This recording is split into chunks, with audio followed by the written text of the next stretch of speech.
Buenas noches, distinguidos amigos. Continuamos en La Voz de Frankie a través de Facebook, utilizando la plataforma del Vigilante Internacional Noticias y de Frente con Franco en la plataforma de YouTube. A nuestros amigos en Facebook le pedimos todos los días que analicen a cada uno de los candidatos que se presentan a distintas posiciones electivas, a todas las plataformas de los partidos políticos que vayan directamente y vayan rebuscando quién aspira y por qué aspiran. Hoy tenemos la oportunidad de hablar con Alex Rodríguez Rodríguez por el distrito número 6, que incluye los pueblos de Bayamón, Cataño y Guaynabo. Buenas tardes, Alex. Saludos, buenas noches, Frankie. Gracias por tenerme aquí y saludos a todas las personas que nos están viendo. Alex, ¿aspiras por el partido Movimiento de Victoria Ciudadana? Correcto, Movimiento Victoria Ciudadana, candidato a la Cámara de Representantes.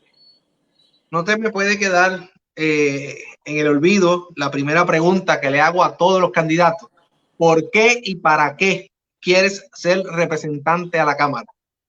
Pues mira, Frankie, yo toda mi vida he trabajado en el sector privado, siempre he estado involucrado de alguna forma con organizaciones sin fines de lucro, siempre he estado orientado al servicio y yo creo que estamos en un punto que tenemos que asumir protagonismo, y cuando hablo en plural hablo de nosotros, el pueblo. En la Cámara de Representantes, un representante, el mismo nombre lo dice, debe representar, ¿verdad? Y tenemos por costumbre de décadas y más se ha visto más marcado en los pasados años, donde tenemos representantes que no representan, que no están conectados con el pueblo. Así que yo me lancé a dar el paso, a asumir mi parte y entonces escuchar a las personas. Llevamos ya varios meses visitando comunidades, escuchando a las personas, haciéndome disponible, ver cuáles son las necesidades y haciendo el compromiso precisamente de ser eco de esas necesidades en la Cámara. No de que se discute en la Cámara las necesidades o las preferencias de un partido, sino que se discuta lo que concierne al pueblo que se está representando. Tenemos un pueblo sumamente controversial en este momento que está siendo observado por la opinión pública porque dentro de ese distrito ha ocurrido un acto realmente bochornoso que deshonra la legislatura de Puerto Rico, y sucede que la primera dama del pueblo de Cataño está relacionada también al caso de corrupción de la representante María Milagros Charbonnier. Me gustaría saber, usted como aspirante a la Cámara de Representantes, si usted tiene alguna opinión, algún criterio formado ya sobre esos actos de corrupción específicamente que también trastocan al distrito que usted representa o aspira a representar. Claro, mira, es bien lamentable que cosas como esta estén pasando y están pasando por dos situaciones. Número uno, la falta de transparencia, que es una palabra que se usa como enjuague bucal, yo diría, tanto en esta administración como en pasadas administraciones, que se habla de la transparencia, de que hacen leyes de transparencia o reglas de transparencia, pero no se implementan. O sea, realmente no hay una transparencia. Eso es una. Y segundo, es también que nos hemos acostumbrado, y volvemos, nosotros el pueblo nos hemos acostumbrado a que nosotros emitimos un voto y luego nos desasociamos del proceso político y no fiscalizamos. Así que yo creo que en la mezcla de esas dos situaciones son las que dan paso a que pasen estas cosas con personas a las que se les dio la confianza y entonces no les quedó grande el puesto. Ese distrito número 6, también ha sido marcado por la herencia política. Me refiero a que de un padre alcalde salen hijos alcaldes, de un padre senador, hijos senadores, de un hijo representante, salen hijos representantes. En esa dirección, ¿Cree usted que ese distrito sea difícil de ganar para poder hacer el cambio que usted está proponiendo? Bueno, yo creo que no, porque como mencioné hace un momento, hemos estado meses en la calle visitando comunidades. Ya hemos visitado alrededor de 17 comunidades, un total de más de 10.000 casas. Y en todas las comunidades se repite lo mismo, que no hay presencia política en la comunidad. O sea, que las personas, los políticos tradicionales ya se han desasociado de los procesos comunitarios. Así que las personas están conscientes de, a pesar de su preferencia o su herencia en términos de partido o estatus, están conscientes de que no podemos tener 4 años más de la misma cosa. La realidad con el pueblo de Guaynabo. Guaynabo también fue salpicado por actos de corrupción. Vimos en las pasadas primarias cómo se intentó nuevamente por parte de una agrupación, lo ponemos de esta forma. Hay una agrupación que está dentro del municipio, otra que pertenece al mismo partido y está fuera del municipio, pero intentaron nuevamente acceder al poder. En ese sentido, como representante a la Cámara, ¿usted aspiraría también a influenciar con su posición, ya partiendo de la premisa de que sea representante, para influenciar dentro de estos 3 municipios a ver qué se puede obtener? Esto lo decimos con mucho respeto, ¿verdad?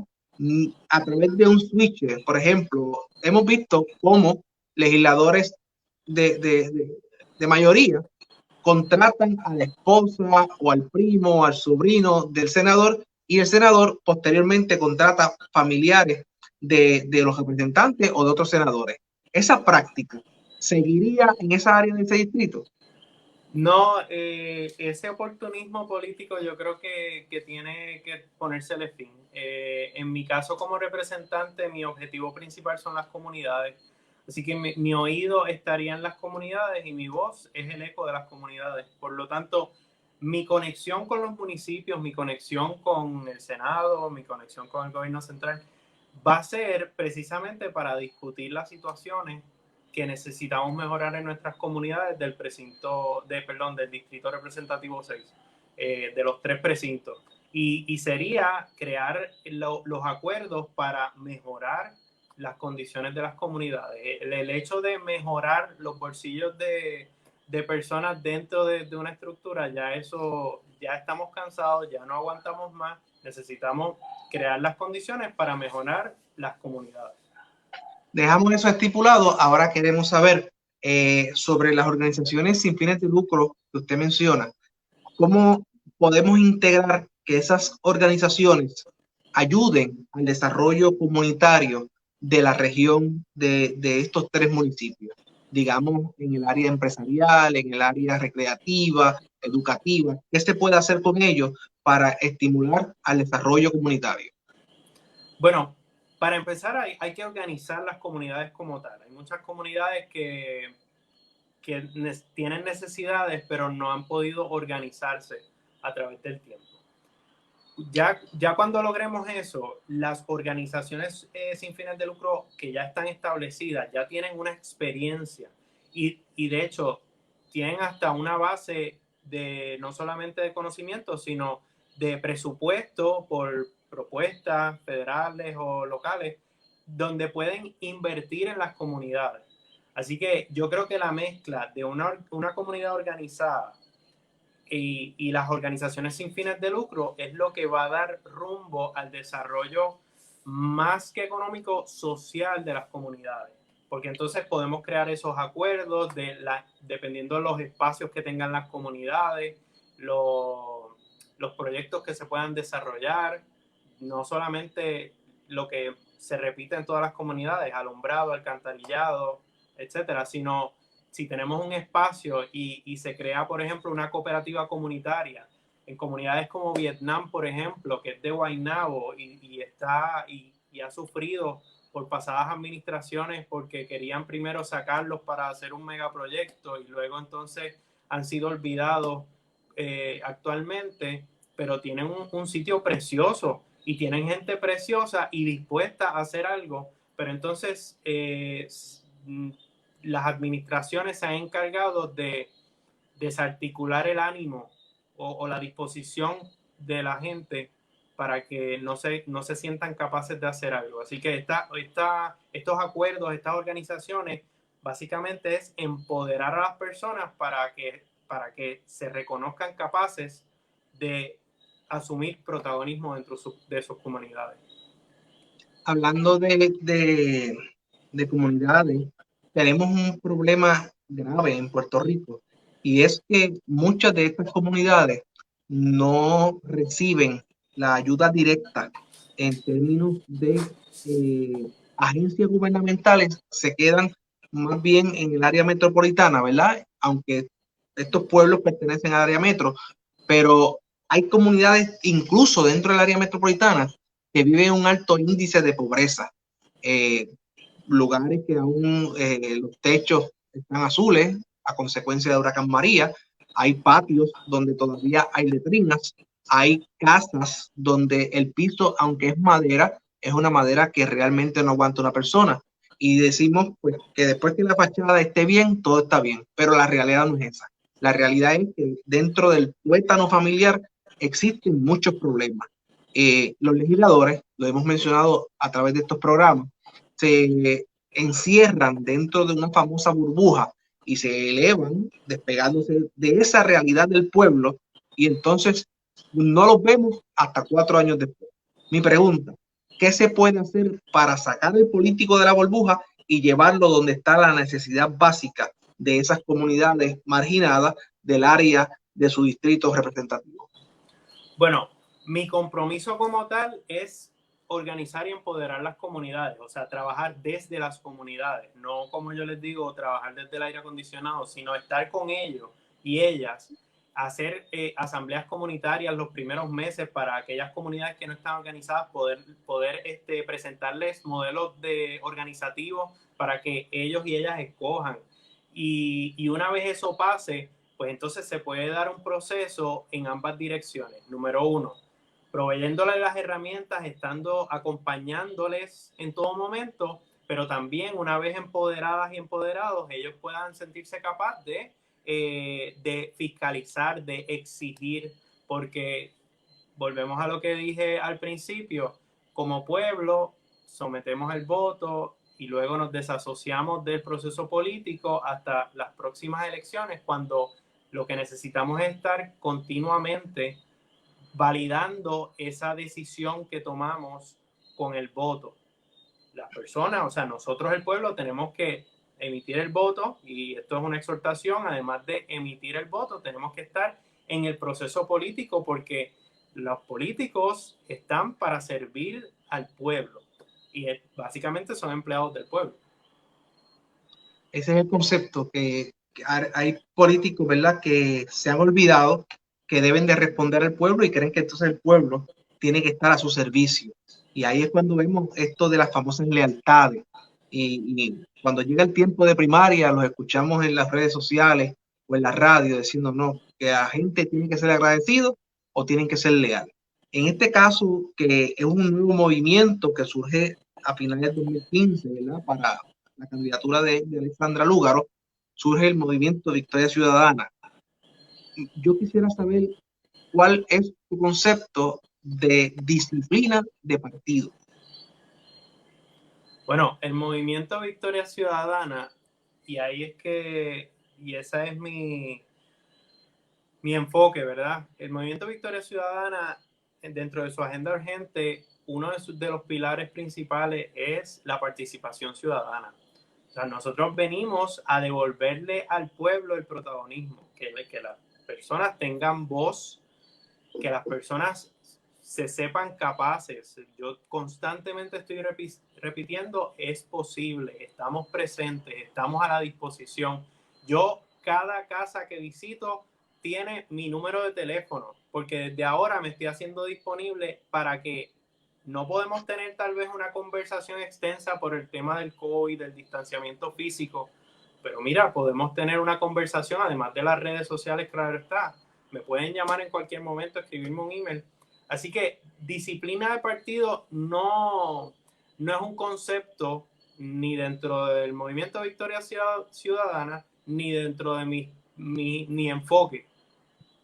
Mi enfoque va a ser la disciplina de las comunidades, porque trabajando con ellas mano a mano es que podemos sacar a Puerto Rico adelante, lo que nos queda. Vamos sobre eso que nos queda, un departamento del trabajo que está completamente de brazo caído, ¿verdad? En el sentido de que no le responde a los reclamos de unos cientos y miles de ciudadanos que no han recibido ni siquiera un incentivo por la cuestión de la pandemia, que no pueden trabajar esto desde hace más de 6 meses. Esa estructura gubernamental, esa institución, a su punto de vista, ¿verdad? A su juicio, merece algún tipo de reestructuración. ¿Hay algún cambio que se pueda hacer para ponerle mejor funcionamiento a manos de los reclamantes? Son muchas las estructuras que hay que modificar actualmente, y en cuanto al Departamento del Trabajo, mi preparación académica precisamente es Administración y Gerencia de Recursos Humanos. Definitivamente no, en un mundo tecnológico no estamos usando la tecnología, por eso es que señalamos la incompetencia, la incompetencia de esta administración en general, no solamente sin querer, sino queriendo, porque ¿cómo es posible que con tantos adelantos tecnológicos no se pueda establecer un sistema de procesamiento de casos? Que personas tengan que someter varias ocasiones su documentación, cuando eso hasta de un celular, cualquier dispositivo móvil se puede escanear, se puede atachar documentos, etcétera. Así que definitivamente yo creo que todos los fondos que se dice que no hay, pero que hay, se quedan en el bolsillo de la estructura administrativa y no llega lo mismo que pasa en las escuelas, mucha administración y el dinero no llega a los estudiantes. Pues en este caso, mucha administración y el dinero no llega a las personas que lo necesitan.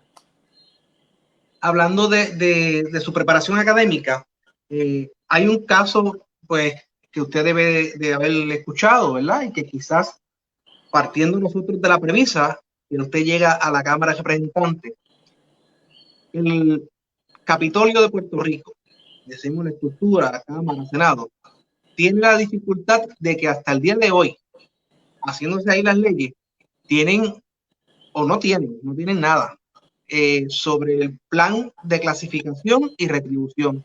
Hay un empleado, por ejemplo, que trabaje digamos, para la oficina de Francisco Rodríguez, y ese empleado, con las mismas descripciones del puesto, deberes y funciones, que el que trabaja para la oficina del representante Alex Rodríguez, lamentablemente, uno gana $1,800 y el otro gana $3,900. O sea, teniendo los mismos deberes y funciones, quizás el empleado que trabaja para Alex no tenga la misma preparación académica que el que trabaja para Francisco, más sin embargo, es superior.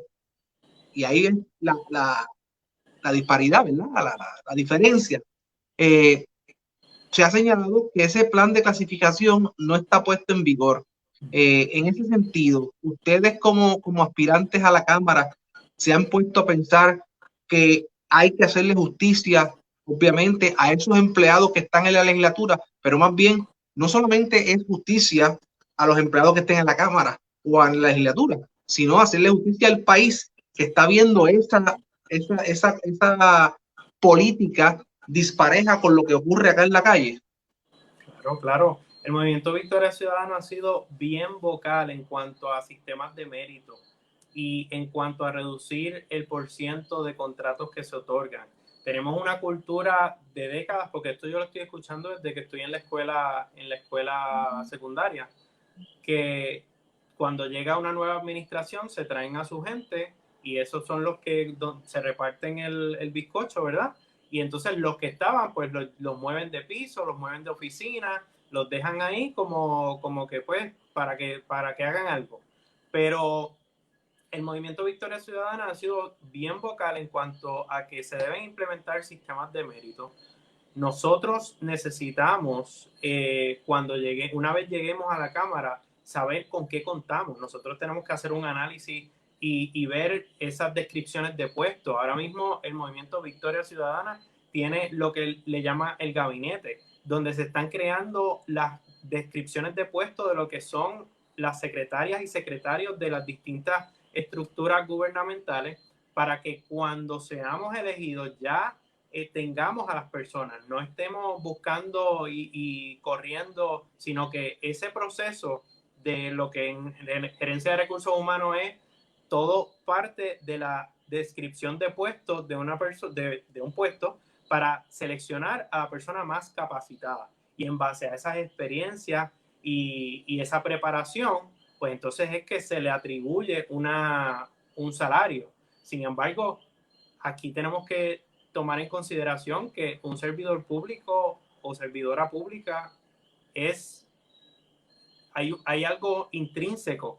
El deseo de servir también es parte de nuestra conversación. Yo nunca he sido servidor público, pero siempre he estado orientado al servicio. Por eso estudié administración de empresas, por eso tanto bachillerato como maestría. Así que yo creo que han fallado en la parte administrativa. Mucha improvisación, poca planificación. Hay otra preocupación grave en Puerto Rico y es las contrataciones con atornillamiento, ¿verdad? Ahora vemos que llegan las elecciones, hay movidas a plena luz del día e incluso dentro de la veda electoral donde se está tratando de atornillar candidatos, personas, ¿verdad? Que respaldaban o respaldan algunas ciertas candidaturas. Ustedes como candidatos a la Cámara de Representantes tienen que tener también más o menos un vistazo, ¿verdad? Y una opinión sobre eso que está ocurriendo en diferentes agencias. Me gustaría saber la suya. Bueno, si hay algo que a mí me enorgullece de ser parte del movimiento Victoria Ciudadana es que los 28 colegas que estamos aspirando a la Cámara de Representantes tenemos la disponibilidad de tener conversaciones y las mismas propuestas que cada persona ha estado desarrollando en base a lo que ha escuchado de las comunidades, las compartimos entre distintas candidatas y candidatos, no importa si son de nuestro distrito o no. Así que estamos totalmente conscientes de que cuando lleguemos tenemos la capacidad para hacer mayoría si contamos con el favor del pueblo. Así que básicamente sería evaluar lo que se está haciendo en todos estos meses, concretamente con números tanto de personas como números de contratos, números de hacer un análisis exhaustivo para entonces ver qué se puede enderezar. No diría yo revertir, sino enderezar, porque sabemos que una vez entremos allí vamos a tener un pequeño desbarajuste, porque ya lo estamos viendo desde afuera. Así que ese proceso de análisis va a ser clave para sobre eso empezar a construir. Tenemos al representante de ese distrito, Tony Soto. Él preside la Comisión de Donativos Legislativos, Hacienda y Presupuesto. De usted llegar a la legislatura, derrotaría al presidente de una de las comisiones más importantes que tiene la legislatura de Puerto Rico, que es el presidente de la Comisión de Hacienda de la Cámara.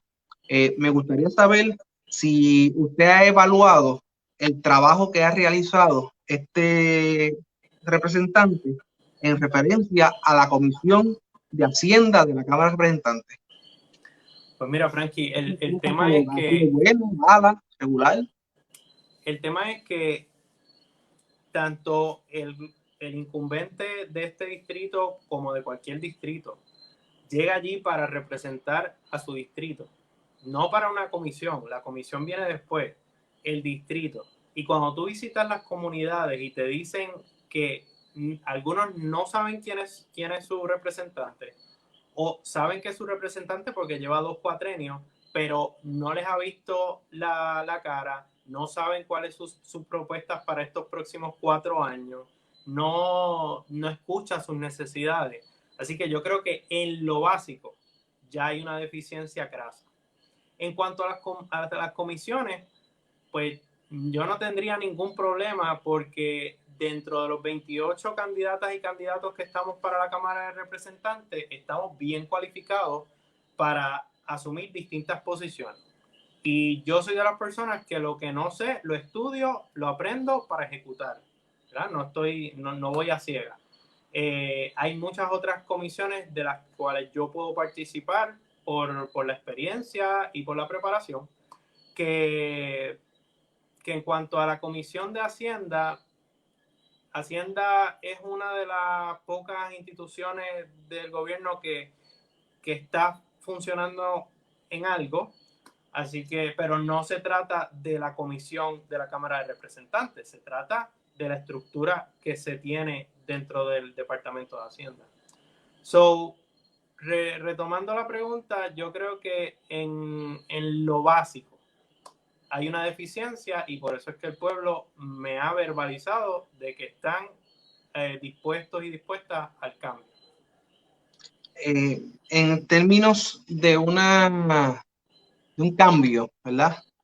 Vamos a ir a hablar sobre la familia. ¿Qué cambios se pueden hacer en el departamento de la familia para poder mejorar los servicios hacia las familias puertorriqueñas que reclaman servicios directamente de lo que es el departamento de la familia? Digamos, el trato que se está llevando a cabo o se hace con la adopción de los niños, la remoción de niños en Puerto Rico. Bueno, como sociedad tenemos el reto de que la familia ya no es la institución primaria del individuo. El individuo se forma en la escuela y sabemos el sistema educativo que tenemos, porque papá y mamá tienen que, o mamá y mamá, o papá y papá, o madres solteras, padres solteros. Tenemos de todo. No pueden, no tienen el tiempo para criar a sus hijos e hijas porque tienen que trabajar. Entonces los que tienen el tiempo porque no tienen trabajo, entonces no tienen los recursos para proveerle esa educación. Yo creo que se habla mucho de desarrollo económico, y es importante que miremos el desarrollo social de Puerto Rico. Cómo las familias deberían tener los recursos a nivel de comunidad si no tienen espacios para salir de la casa y poder compartir con el vecindario, por ejemplo. Claro, en estos momentos de pandemia, pues el compartir se limita un poco, pero si dentro de la comunidad no hay facilidades, tenemos que estar encerradas y encerrados en nuestras casas. Tenemos que buscarle para que se entretengan en algo, para que entonces yo pueda hacer las cosas de la casa. Necesitamos reformular no tanto el departamento de la familia, sino repensar como sociedad cómo estamos funcionando. Y entonces no es una variable, sino son muchas variables las que entran en juego cuando hablamos del tema de la familia, que es tan importante porque es donde se debería estar construyendo sociedad. Sin embargo,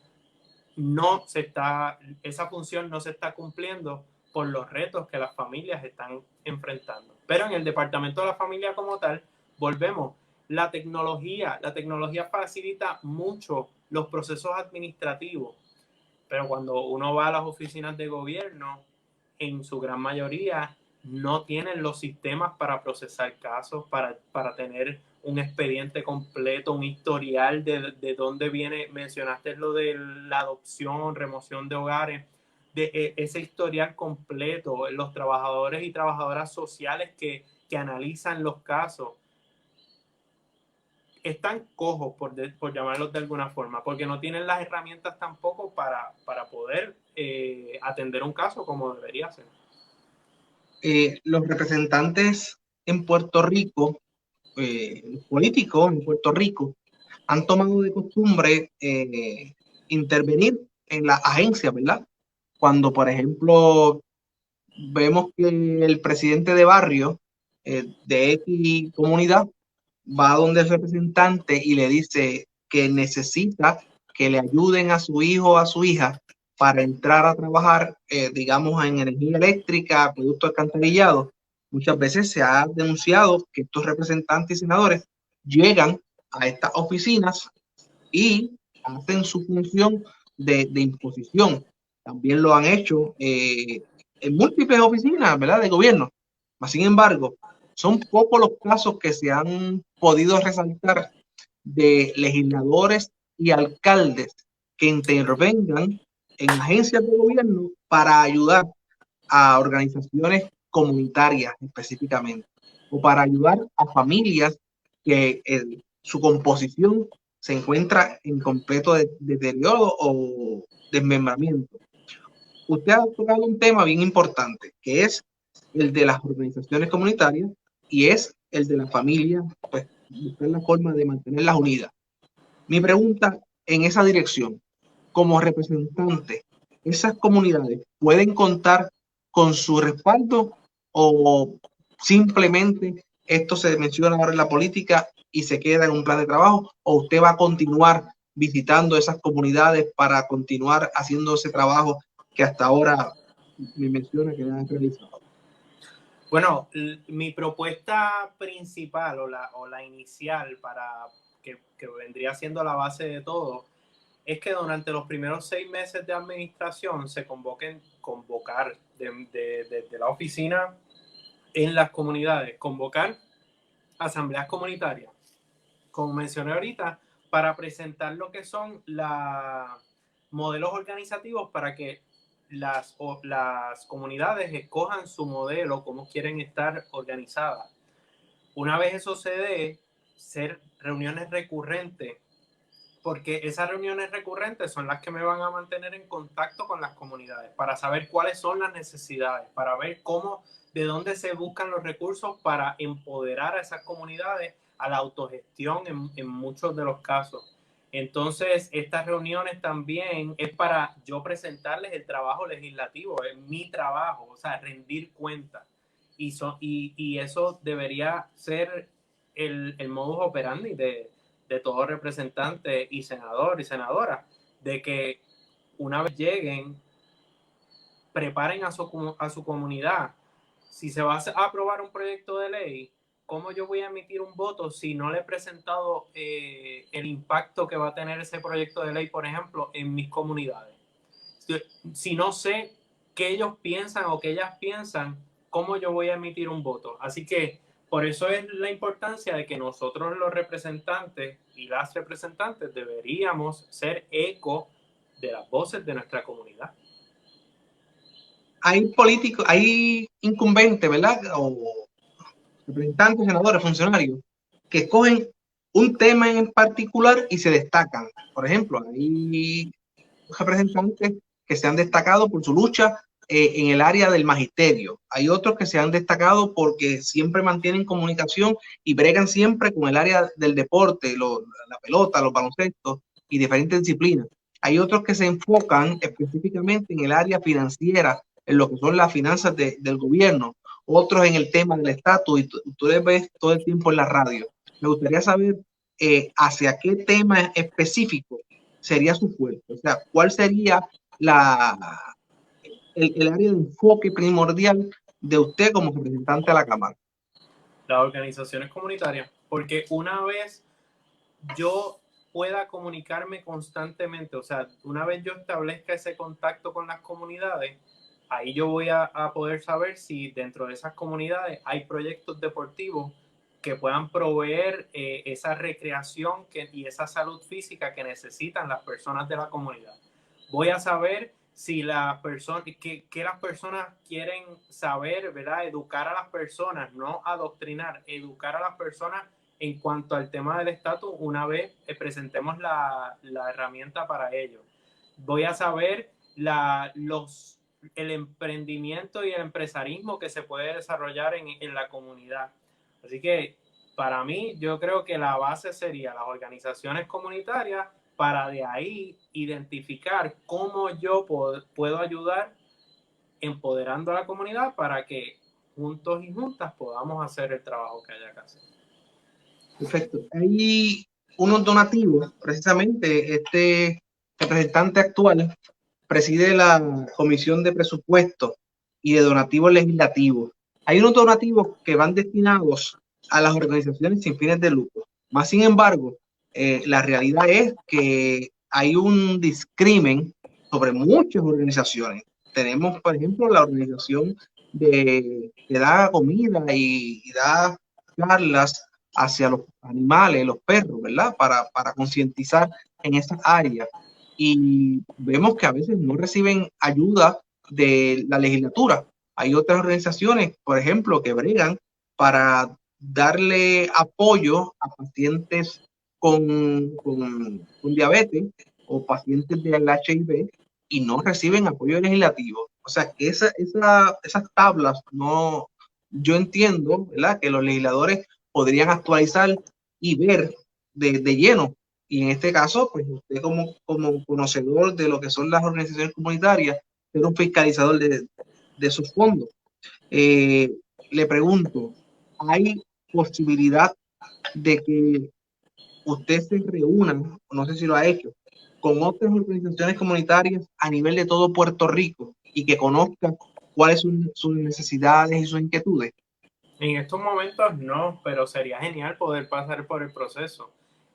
Yo creo que las organizaciones, tanto comunitarias como sin fines de lucro, son las que pudieran establecer los acuerdos para, junto al gobierno, poder entonces facilitar los procesos gubernamentales, tanto con los huracanes como los terremotos. Cada vez que tenemos una emergencia, ¿quién mejor que las organizaciones sin fines de lucro son las que están dando la mano en primera línea? Porque vimos un movimiento que se intentó centralizar todo y entonces desarmar lo que son los municipios, etcétera. Pero los municipios sí están más cerca de la gente, pero las organizaciones sin fines de lucro que están en los municipios son los que han respondido más rápido y más ágilmente en la distribución de recursos. Yo creo que eso es completamente necesario, dependiendo el tema de la organización, que se creen estos consorcios o estas redes para apoyar la gestión que se tenga en mente, ya sea para el deporte, ya sea para facilitar los procesos en la familia, etcétera. Ahora, en los minutos que nos restan, me gustaría que me hable un poquito de la perspectiva de género. ¿Cuál es su pensamiento? ¿Qué opina del nuevo Código Civil de Puerto Rico? Bueno, es esencial. En el movimiento Victoria Ciudadana también ha sido muy vocal en la necesidad de perspectiva de género. Se tiene un mal concepto de que la perspectiva de género es imponer sobre niños y niñas en la escuela una doctrina, una ideología. Sin embargo, yo creo firmemente en que la enseñanza es libre y uno no puede imponer sobre nadie ningún tipo de ideología. Uno enseña, ¿verdad? Y no solamente con la perspectiva de género. En cuanto al tema de la educación, se debería estar dando énfasis a lo que es el análisis crítico.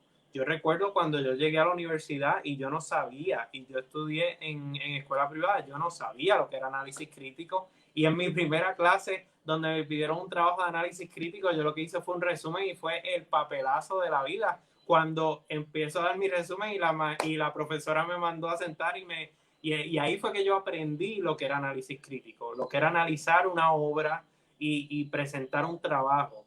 Así que tanto en lo que es la perspectiva de género, lo que es el análisis crítico, el empresarismo, emprendimiento, la innovación, todas esas cosas tenemos que nutrir la educación para poder garantizar un futuro prometedor para Puerto Rico. No podemos seguir viendo la educación como un gasto, sino como una inversión de futuro, porque necesitamos una sociedad preparada.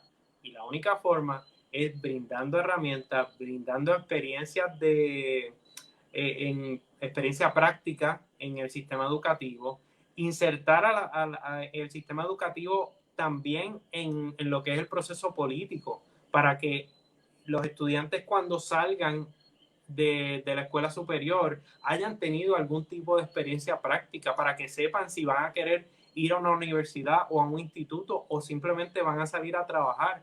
¿Verdad? Porque dentro de la diversidad tenemos que ver todo el espectro y todas las posibilidades. En cuanto al Código Civil, en cuanto, por ejemplo, a lo que son el bienestar animal, que es una de mis peleas principales en cuanto al Código Civil, reconocieron los animales como seres sintientes. Sin embargo, ese reconocimiento está condicionado a que si el animal no tiene un fin de lucro, es un ser sintiente. Si tiene un fin de lucro, deja de ser sintiente.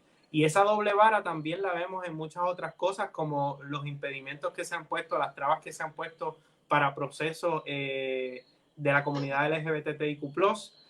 Yo creo que Puerto Rico necesita sentarse, analizar, sin esta atadura o estas esposas de que tengo que hacerlo porque hay una organización que me exige algo, sino la visión de hacia dónde Puerto Rico quiere dirigirse. Y ahí volvemos al tema inicial o al tema base, que es escuchar a las personas. ¿Qué necesitamos? ¿Hacia dónde queremos movernos? Y de ahí entonces partir hacia todo lo demás. Me gustaría, por último, ya ir encapsulando su propuesta, ¿verdad? ¿Dónde el ciudadano puede encontrar sus propuestas? ¿Qué específicamente usted quiere hacer como representante a la Cámara?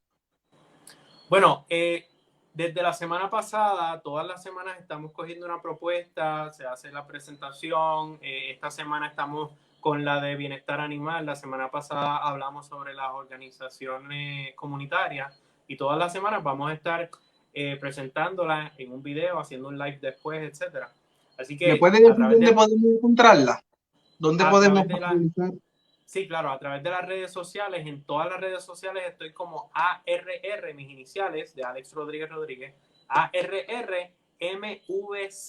las iniciales del movimiento, ARRMVC. Todavía no he puesto un texto como tal, eso lo tengo, así que tengo que crear la forma, porque Facebook es un poquito limitante en cuanto a eso, probablemente las tenga que poner un note o las haga imagen y las suba. Pero semanalmente se está presentando una propuesta y se da la opción para que las personas comenten. Al igual que estas propuestas, yo me siento con las organizaciones sin fines de lucro, organizaciones comunitarias, les presento las propuestas para que ellos me digan y ellas me digan, mira, esto no hace sentido, esto debería considerar esta otra cosa, que es un proceso, no es un documento establecido, sino es un documento vivo que se va alimentando con la experiencia de las comunidades, con la experiencia de las organizaciones sin fines de lucro. Pero prontito lo voy a crear un documento para que esté tal vez como si fuera un tipo folleto. Pero mientras tanto, semanalmente se van a estar presentando a través de Facebook.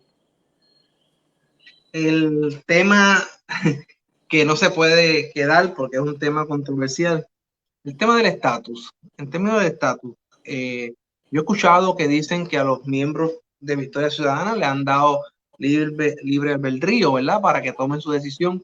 Pero me gustaría conocer a Alex, que vive en un pueblo literalmente PNP, ¿verdad? Estos pueblos de esa área son dominados por el Partido No Progresista, Bayamón, Cataño, Guaynabo. ¿Usted es estadista? No, yo no soy estadista. Nosotros en Victoria Ciudadana, todos y todas, estamos de acuerdo en proveer una herramienta que sea inclusiva y participativa para que sean las personas las que decidan, y una vez decidan, llevarla hasta las últimas consecuencias. Estamos en contra de la colonización, así que Eso es nuestro territorio en común. Una vez esa herramienta se presente y se ponga en marcha, mi propósito principal es garantizar la educación para que todas las personas, cuando vayan a emitir el voto, sepan por lo que están votando, los pros y los contras de cada alternativa, y sin juicio, sin esta campaña de miedo, para que tomen una decisión y una vez se tenga una decisión sea final y firme y se implemente hasta las últimas consecuencias. Las inscripciones se terminan ya en una semana. ¿Ustedes han movido nuevos electores para que se inscriban o se reactiven en el distrito número 6, que comprende los pueblos Bayamón, Cataño y Guaynabo? Si no me equivoco, las cifras hasta ayer eran 4.500 entre inscritos y reactivados eran 4.500, si no me equivoco, hasta el día de ayer. No estamos Cuando diciendo, ¿verdad? Que 4.500 era en esos 3 pueblos. En el distrito representativo 6 específicamente. No estoy diciendo, ¿verdad?, que los 4.500 van a votar por Victoria Ciudadana, ¿verdad? Pero hay un mover de la población, hay un protagonismo, están reconociéndose capaces de asumir el protagonismo que nos corresponde para ejercer el derecho al voto.